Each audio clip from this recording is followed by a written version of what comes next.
हिन जाती है तो वो चट्टान के दरकने की मानिंद होता है, जो किसान को एक गहरी अंधेरी खाई में धकेल देता है। किसानों से मिलकर ये समझ में आता है कि जब किसान मुआवजे की राशि को जमीन से ज्यादा अहमियत देते हैं तो वो उसका सही उपयोग नहीं कर पाते। मनवीर भाटी जी, आप बताइए गांव की स्थिति क्या है जिन लोगों ने मुआवजे की राशि को अहमियत दिया और अपनी जमीनें बेच दी, अब उनका आलम क्या? देखिए, इसमें चूंकि किसान बहुत ज्यादा मतलब शिक्षित नहीं होता, अज्ञानता की उसमें भी कारण अवेयरनेस उतना होता नहीं, और उसने खेती की होती है और जमीन उसकी एक मुश्त जाती है तो एक इकट्ठा पैसा मिलता है, तो उसको पता नहीं होता है कि उसको करना क्या है, क्योंकि तो उसने तो जिंदगी भर खेती की है, उसका इतना दिमाग नहीं होता है कि वो व्यवसाय क्या करे। सबसे पहले वो सोचता है कि अपना अच्छा मकान बना ले, उसके बाद गाड़ी की सोचता है। ये आलम है कि अपने बच्चे का पहली साल बहुत अच्छे स्कूल में एडमिशन करा दिया, डोनेशन दे के भी या कैसे भी, अगली साल फीस देने को पैसा नहीं है, उसको निकाल के फिर प्राइमरी में या सरकारी में डालना पड़ा। ये आलम है। एक वो पैसा मिला, उसका ढंग से इस्तेमाल नहीं किया गया तो बाद में भूखा मरने के एक जमींदार बाद में फिर चौकीदार की स्थिति बन जाती है, और वो बनी है। हमारा जो सुपर टैक है वहाँ पे जो जिस जमीन पे बना हुआ है, पतवाड़े के किसान है जो बहुत बड़े जमींदार है, आज वहाँ वो चौकीदारी की काम कर रहा है। वो जमींदार जो आज पहले 50 बीघे के जमींदार था, आज चौकीदार हो गया। ये स्थिति है। तो किसानों के अवेयरनेस के लिए सरकार या औद्योगिक घराना जो है उनसे क्या उम्मीद की जाती है? देखिए, सरकार की जिम्मेदारी, पहली जिम्मेदारी बनती है कि वो जो आम आदमी है, चाहे वो किसान है, चाहे मजदूर है, चाहे नौजवान है, उनके बारे में उनके हित की सुरक्षा के लिए जिम्मेदारी उनकी बनती है।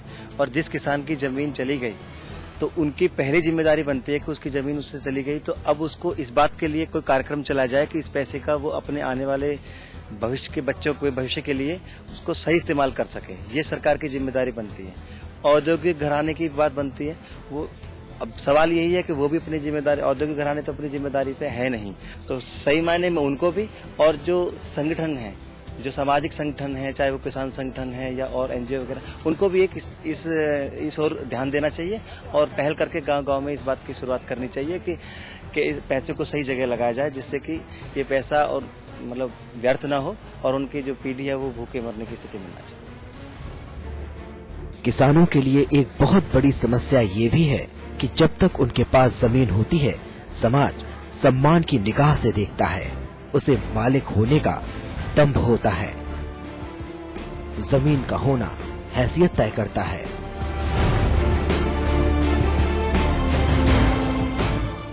यहाँ तक कि शादी ब्याह का निर्णायक पहलू बनता है। लेकिन जमीन के बिना जीवन बिखर जाता है। जमीन अधिग्रहण के समय छोटे किसान व भूमिगत किसानों का संकट सबसे ज्यादा बढ़ जाता है, जिन्हें मिला मुआवजा किसी धोखे से कम नहीं होता। इसलिए मुआवजा लेने वाले किसानों को चाहिए कि वो पैसे का उपयोग कुछ इस तरह करें कि वक्त बेवक्त उन्हें किसी का मुंह न ताकना पड़े।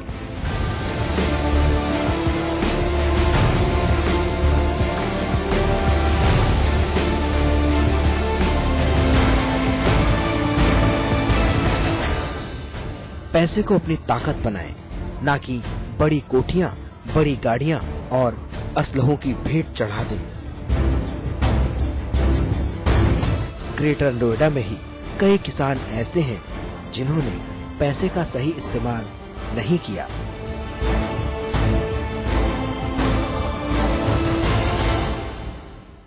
जिस कारण उन्हें अपनी ही जमीन पर नौकरी करनी पड़ रही है।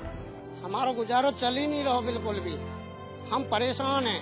4 बच्चे हैं मेरे, 4 बच्चे में 3 बच्चे की शादी कर दी, इधर उधर से कर्ज लिया है। आजकल शादी में भी पैसा लगता है। अब हमारी जमीन भी चली गई, खेती बाड़ी से जो कुछ इनकम होती थी वो भी खत्म, भैंस ढोर अपने पालते थे वो भी खत्म। हम तो अब चौकीदारों करते हैं। 1000-1200 रुपए हमें बिल्डर ये देते हैं और जैसे तैसे अपना गुजारा कर रहे हैं। हम तो मरने के कगार पे हैं बिल्कुल। अपनी ही जमीन पर बनी इमारतों में कई किसान सिक्योरिटी गार्ड बनकर काम कर रहे हैं, जो कभी जमीन का मालिकाना हक रखते थे। अब मजदूरी कर रोटी की जुगाड़ में लगे हैं। विकास और विस्तार की दौड़ लगाते भारत में खेती पर निर्भरता कुछ हद तक कम तो हुई है, लेकिन इस बात से भी इनकार नहीं किया जा सकता कि आज भी खेती हमारी अर्थव्यवस्था की रीढ़ है। लेकिन ये भी कड़वी हकीकत है कि आज का किसान दिल से खेती करना नहीं चाहता। नई पीढ़ी को नौकरी और दूसरे धंधों में खेती के मुकाबले अधिक आराम और सुविधाएं नजर आती हैं। ऐसे में खेती किसानी करने वाले घरों में खेती की बागडोर संभालने वाले लोगों का अनुपात कम से कमतर हो रहा है। खेती विरोधी सरकारी नीतियों और कम मुनाफे की वजह से किसानों का खेती किसानी से मोह भंग हो चुका है।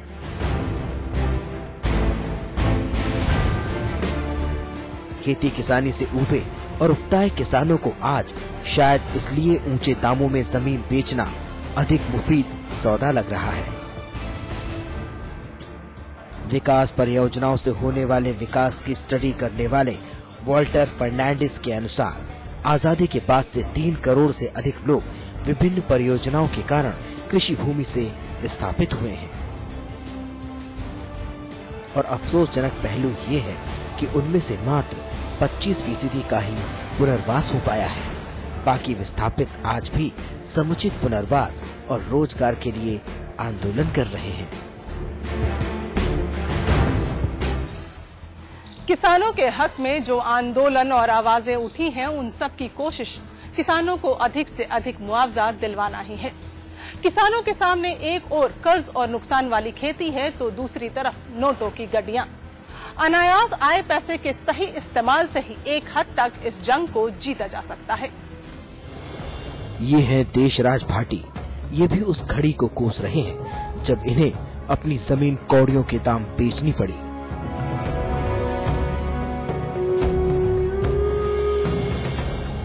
घर आए पैसे ने रिश्ते नाते सब तार-तार कर दिया। मुआवजे की रकम से ताऊ ने बड़े ही शौक से घर बनवाया, लेकिन उससे किराए के रूप में मिलने वाले पैसे का एक हिस्सा भी ताऊ को नहीं मिल पाता। बेटे पैसे के मुंह से दूर नहीं रह पाए।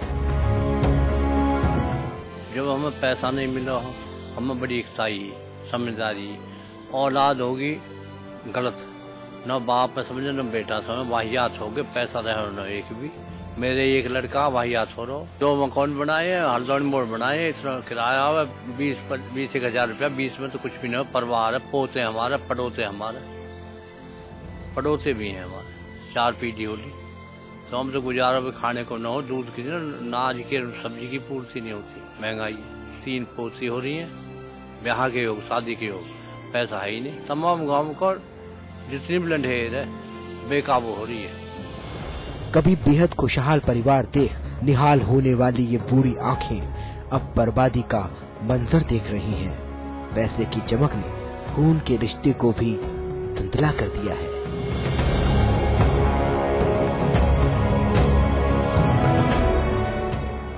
इसी गांव में रहने वाले अशोक यादव घर घर की बदहाल स्थिति देखकर चिंतित होते हैं। बेटा बाप को कुछ नहीं समझ रहा है, पोता बाबा को कुछ नहीं समझ रहा है, पैसे पे लेकर के इतना बंटवारे में झगड़ा हो रहा है। हमारे यहाँ पे डेली पंचायतें होती हैं आपस में झगड़े निपटारा करने के लिए। पहले इतना प्यार था कि आपस में अगर बड़े भाई ने छोटे से कह दिया तो वो मानने के लिए तैयार था। आज पैसे के कारण कोई किसी को मानने के लिए बिल्कुल तैयार नहीं। जैसे हम 4 भाई हैं, 2 करोड़ रुपए मिला, 50-50 लाख रुपए आ गया। 50 लाख रुपए में कोठी बना ली, गाड़ी ले ली, और क्या आगे कुछ नहीं है। आगे ना किराए का साधन हो पाया, आगे ना पैसा मिलने की उम्मीद है। जमीन सारी चली गई है। जमीन को देखते हैं तो हमें बहुत रोना आता है। हम अपनी धरती माँ पे देखते हैं कि आज 23 मंजिला बिल्डिंग बन करके बिछ रही हैं। हमें क्या मिला? 700 रुपये गज का मुआवजा, 700 रुपये मीटर की जो एक शर्ट भी नहीं आती है। अगर एक शर्ट खरीदने चले जाओ तो 3-4 मीटर का वहीं पे दिया होगा एक शर्ट में ही। तो हमें ठगा महसूस कर रहे हैं किसान। प्रदेश की खुशहाली का रास्ता खेतों खलिहानों की पगडंडी से होकर गुजरता है। इस रास्ते में कांटे और कंकड़ पत्थर चुनना जरूरी है, लेकिन आज हमारे अन्नदाता तड़प रहे हैं। उनकी बिलबिलाहट सुनने वाला कोई नहीं है।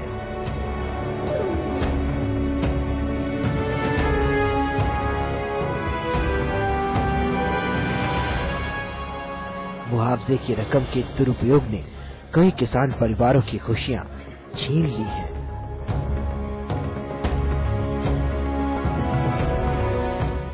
आओ जागे, आंखें खोलें, किसान भी समझे और सरकार भी, क्योंकि किसान के चेहरे की चमक में छिपा है प्रदेश और देश की तरक्की का राज।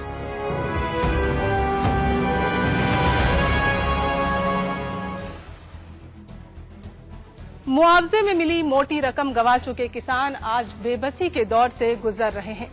ऊंचे मकान हैं लेकिन रोटी के लाले पड़े हैं।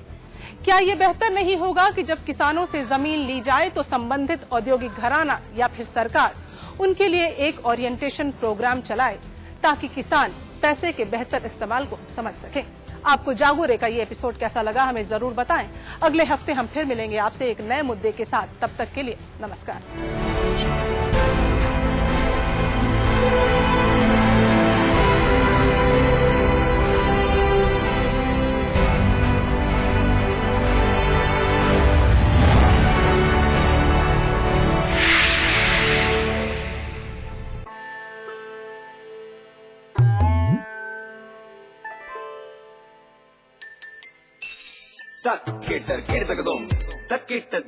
कितनी भी कोशिश कर लो, पानी तो इंटरेस्टिंग नहीं हो सकता। कैच पियोज, सादा पानी मत पिलाओ, जरा कैच पियोज तो मिलाओ। वाटरमेलन, रोज, ऑरेंज और बहुत सारे मजेदार फ्लेवर्स में।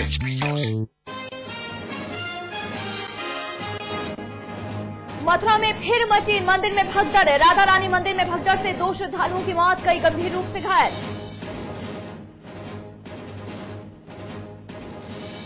मुरादाबाद में ममता पर भारी इश्क, करयोगी मां ने 3 बच्चों को दूध में दिया था जहर। पोस्टमार्टम रिपोर्ट से हुआ खुलासा।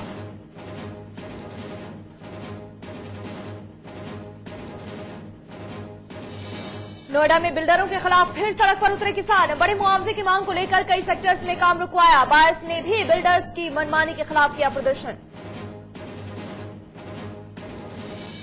कानपुर के माल रोड इलाके में हंगामा। बैंक की रिहायशी कॉलोनी से अवैध कब्जेदारों को हटाने गई पुलिस। नगर निगम की टीम पर पथराव।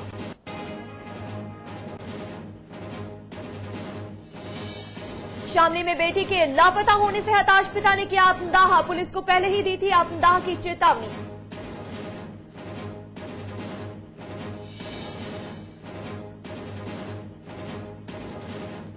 गोरखपुर में एफसीआई गोदाम से चावल की चोरी का खुलासा। एसडीएम ने छापा मारकर 4 ट्रक चावल पकड़ा।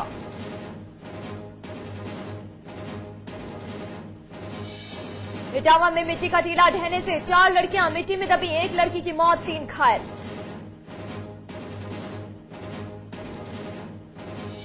मुख्यमंत्री विजय बहुगुणा ने महारानी राजलक्ष्मी की नागरिकता पर उठाए सवाल। पूछा, देर से क्यों ली नागरिकता। अन्ना के निजी सचिव सुरेश पठारे ने भी छोड़ा साथ। पद से दिया इस्तीफा, कहा कि सिपाही में नहीं जाएंगे। और T20 वर्ल्ड कप में इंग्लैंड और भारत के बीच मुकाबला जारी। भारत के 3 विकेट गिरे। पठान, कोहली और गंभीर लौटे पवेलियन।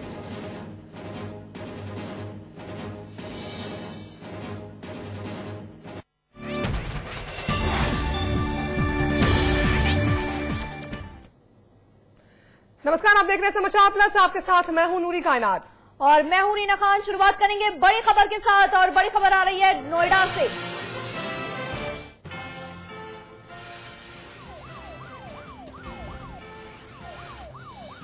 बात न मानने पर लड़की के साथ लूटपाट की गई। इस वक्त की हम खबर आपको बता रहे हैं। लड़की से एक तरफा प्यार करता था ये आरोपी और धोखे से लड़की को बुडागी के इलाके में बुलाया और लड़की का गला दबाकर उसे मारने की कोशिश की। गला दबाने के बाद चाकुओं से भी आरोपी लड़के ने लड़की पर हमला किया। लड़की को मरा हुआ समझकर वो वहां से फरार हो गया।